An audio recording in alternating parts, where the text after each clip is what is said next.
어디서 영화는 좀 봤니? 어디 영점의 빌버입니다. 자, 지금 그 리바운드를 보고 나왔거든요. 근데 영화 재밌게 잘 봤는데 그 영화 속에서 설명을 했는데 제대로 설명이 안 되는 부분이 있는 것 같아요. 그래서 제가 이걸 빨리 녹음해서 지금 영화관 기다리면서 녹음을 하고 있는 건데 네, 영화관 대기하는데 거기서 녹음하고 있습니다. 영화 리바운드 보면은 부산중앙고가 얼마나 대단한 일을 했는지, 그리고 부산중앙고 팀이 얼마나 열악한지, 그리고 강양현 코치가 얼마나 대단한 일을 한 건지, 그리고 농구를 5명이서 풀타임을 계속 뛴다는 게 얼마나 힘든 건지, 뭐 이런 것들에 대한 설명을 하는데, 글쎄요, 아무래도 시간의 압박이나 뭐 영화의 특성상 설명을 자세하게 못하니까 잘 표현이 안 된 부분이 분명히 있는 것 같아요. 그래서 제가 리바운드를 보러 가시기 전에 듣고 가시면 좋을 만한 정보를 제가 말씀드리려고 급하게 녹음을 하고 있고요. 10분 안에 끝낼 생각입니다. 자, 일단은 부산중앙고 팀이 얼마나 열악한지 한번 말씀드릴게요. 이게 선수 수급이 제일 중요한 문제인 걸 영화 초반에 나오는데, 이게 결국에는 왜 이렇게 선수를 스카우팅을 왜 부산에 있는 애를 서울팀이 데려가느냐, 뭐 서울에 있는 학교에 왜 가려고 하느냐가 나오는데, 그게 왜 그러냐면 연습 경기를 많이 하려고 가는 거예요. 그러니까 일단 우리나라 농구 선수들은 고등학교에서 대학교를 진학하고 대학교까지 졸업한 다음에 프로에 간단 말이에요. 근데 프로에 가려면 대학교 때 연습 경기를 많이 해야지 프로팀에게 자신을 많이 알려야지 프로에 지명될 가능성이 높고, 또 그러면은 프로팀과 연습 경기를 많이 하는 대학팀에 가려면 또 고등학교 때부터 대학교 연습 경기랑 많이 해야 돼요. 근데 대학교 팀이 대부분 수도권에 있습니다.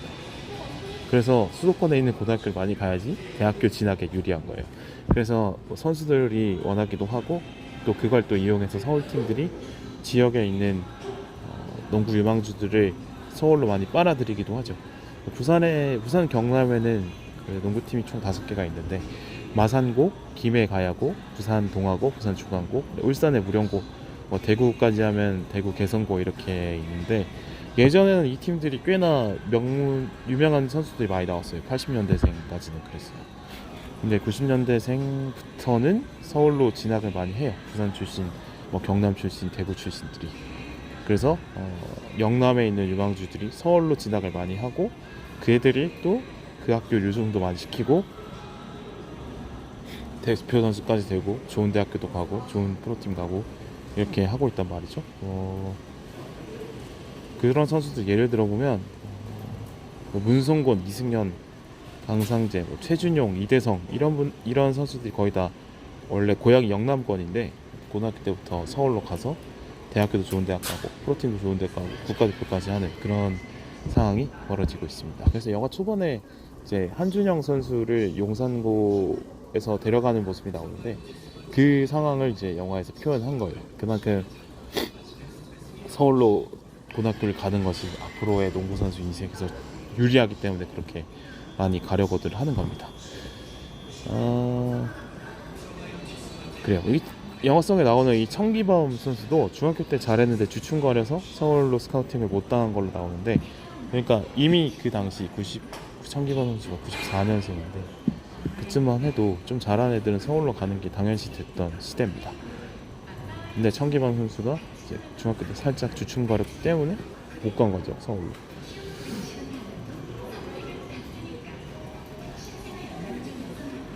그리고 이제 구력이 짧은 선수들을 부산중앙고 강양 코치가 스카우팅을 하는데, 왜냐면 그러니까 농구는 웬만하면 늦어도 초등학교 고학년에는 시작을 해야 돼요. 대부분 3, 4학년 때 시작을 해요.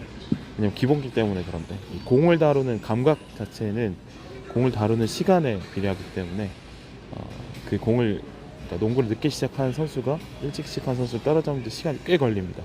근데 구력이 좀 있고, 그리고 키가 큰 선수들은 한준영 선수가 용산고로 가는 것처럼 수도권에서 많이 빨아가기 때문에 부산 지역에는 키 큰 선수들이 많이 안 남는 거예요. 그래서 그동안 농구를 안 했거나 안 했는데 키가 큰 애들을 데리고 오는 수밖에 없는 거죠. 팀에 키 큰 선수는 필요하긴 하니까. 그러니까 홍승규 선수, 정광호 선수가 그런 케이스입니다. 길거리 농구 하다가 데리고 오는 경우도 많고, 아니면 다른 스포츠를 하다가 데리고 오는 경우도 많고, 그렇게 되는 거죠. 자, 두 번째, 강양현 코치가 얼마나 대단한 일을 한 건지를 설명을 드릴게요. 이렇게 혼자 팀을 이끄는 경우가 없어요. 그러니까 명목상 고등학교 선수 농구부의 감독은 체육교사가 하거나 일반 학교 선생님들 중에 한 분이 맡아서 하고, 대부분의 어떤 훈련이나 뭐 전술 지도 이런 것들은 코치들이 하는데, 이제 코치들은 선수 출신으로 많이 하죠. 근데 그 선수 출신들을 이제 계약직으로 아주 싼 값에 고용을 해요. 그런 경우들이 대부분이에요. 그 강영현 코치 같은 경우는 이제 그 코치 월급도 주기 싫어서 공익근무원을 데리고 와서 쓰는 거거든요.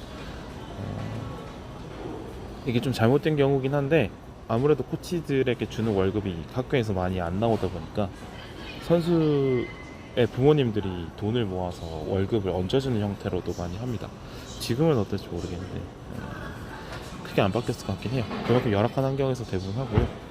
근데 그래도 이렇게 강양현 코치처럼 한 명이 있는 경우는 잘 없어요.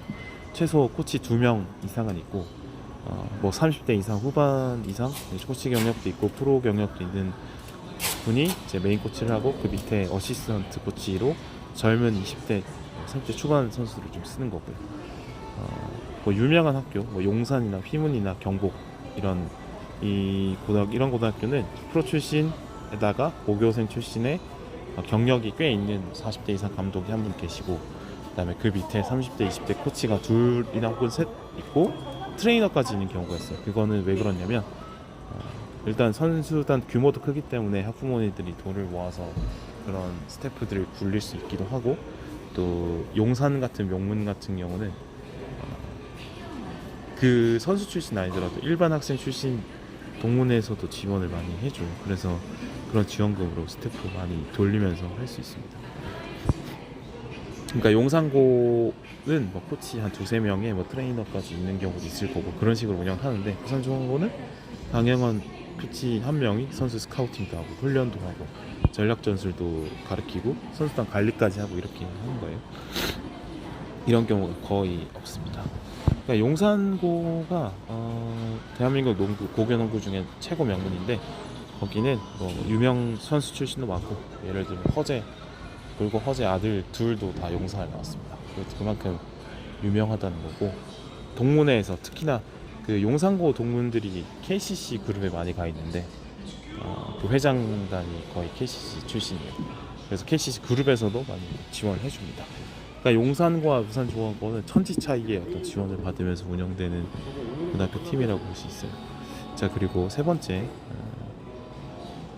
농구 경기를 5명에서 풀타임을 뛰는 게 얼마나 힘든지, 그리고 그 풀타임 뛰는 거를 8일간 6경기를 뛴다는 게 얼마나 힘든 건지 말씀을 드릴게요. 농구 경기가 특성이 방향 전환도 계속하고, 속도 전환도 계속하고, 점프도 하고, 단거리 스프린트도 하고, 그 가운데 이제 게임을 읽는 머리 쓰는 것까지 계속 해야 돼요. 그러니까 신체 모든 부분과 두뇌까지 풀가동해야 되는 스포츠입니다. 그래서 농구 경기가 총 40분인데 잘 뛰는 선수도 30분 이상 잘 안 뛰어요. 그러니까 5명의 선수가 뛰는 게 농구 경기니까 5×4 해서 200분 정도인데, 그 200분을 8명, 뭐 많으면 9명, 적으면 7명, 6명 이렇게 나눠서 뛰는 거거든요. 근데 교체 선수들은 주전이 아니면 한 10분, 15분, 5분 이렇게 뛰어요. 그런데 이 교체 선수들이 주전 선수들 30분 뛰는 선수들의 한 30분 가운데 중간중간에 들어가서 쉬는 시간을 확보해 주는 거거든요. 주전 선수가 한 7분 뛰고 한 1, 2분 쉴 때 이제 교체 선수가 들어가는 거죠. 근데 이 7분 뛰고 한 2분 정도 쉬는 게 엄청 큽니다. 그만큼 이제 농구 경기가 빡세기 때문에 7분 뛰고 2분 정도 쉬는 시간이 있는 선수와 40분 내내 뛰는 선수와는 그 경기력의 차이가 엄청나게 클 수밖에 없어요. 그래서 교체 선수가 없는 게 그만큼 힘들다는 거고요. 그러니까 이 빡센 운동을 40분 동안 안 쉬고 하느냐, 아니면 이 빡센 운동을 그래도 10분에 한 2분, 3분을 쉬면서 하느냐는 엄청난 차이가 있습니다. 그리고 이제 농구가 거기다가 뭐 공격 끝나면 바로 또 백코트 하러 뛰어야 되고, 또 수비 끝나면 속공전개 한다고 뛰어야 되고, 또 몸싸움 한두 번 할 때마다 힘이 쭉쭉 빠지거든요. 그러니까 엄청난 체력 소모가 많은 상황인데 교체 없이 했다는 게 엄청나게 힘든 거, 그 대단한 거고. 또 프로농구 경기는 일주일에 2개? 많으면 3개 정도 해요. 중간에 휴식이 껴서 그 정도 합니다. 그러니까 체력 관리를 제대로 받는 프로 선수들도 그 정도 한단 말이죠. 이게 농구에는 백투백 경기라는 용어가 있는데 이틀 연속 경기를 하는 경기를 이제 백투백 경기라고 해요. 그런 경기에 용어가 따로 있을 정도, 백투백 경기라는 용어가 따로 있을 정도로 그만큼 이틀 연속 뛰는 게 체력 소모가 크기 때문에 경기에 영향을 미친다라는 걸 인정하기 때문에 이제 백투백 게임이라는 용어가 있을 정도입니다. 그만큼 이제 부산중앙고 선수들이 5명이서 8일 동안 6경기를 뛰었다는 거는 거의 뭐 나중에 결승전, 4강전에서는 발이 떨어지지 않았을 거예요.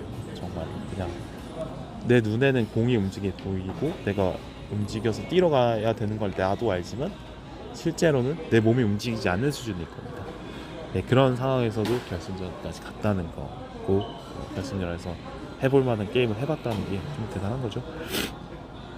그리고 마지막으로 실제 선수들의 플레이 스타일과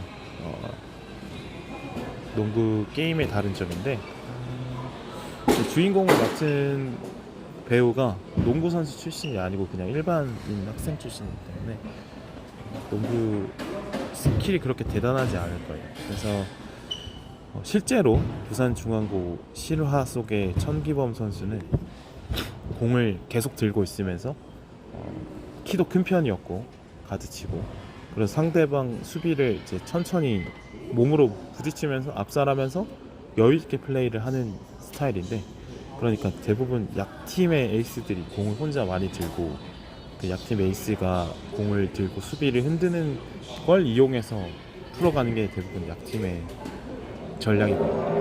대부분 고고 농구팀들은 선수층이 얇아서 5명 전부 다 균등하게 볼을 소유하고 공격을 하지 못해요. 대부분 에이스 혼자서 경기를 풀어가는데 영화 속에서는 아무래도 에이스 혼자 경기를 풀어갈 정도의 농구 기술을 실제 그 역할을 맡은 배우가 갖고 있지 못하기 때문에 공을 좀 이렇게 균등하게 나눠 놓는 쪽으로 묘사가 된 것 같긴 해요. 실제로는 천기범이라는 선수 한 명이 게임을 지배하는 듯이 그렇게 플레이를 했다라고 보시면 될 것 같습니다. 이 정도? 이 정도 알고 가시면 더 재밌게 볼 수 있지 않을까 생각이 드네요. 뭐 잠깐 저는 봤는데 드라마 쪽으로 워낙 재밌는 실화를 바탕으로 했기 때문에 그 실화를 잘 살리면 재밌는 영화가 나올 수밖에 없다라고 봤는데 그걸 충분히 해낸 것 같습니다. 그리고 뭐 리바운드라는 메시지도 좋았고 농구를 아주 좋아했고 열심히 했던 저로서는 뭐 너무 재밌게 봤네요. 본격적인 리뷰는 다음에 또 올리도록 하겠습니다. 감사합니다.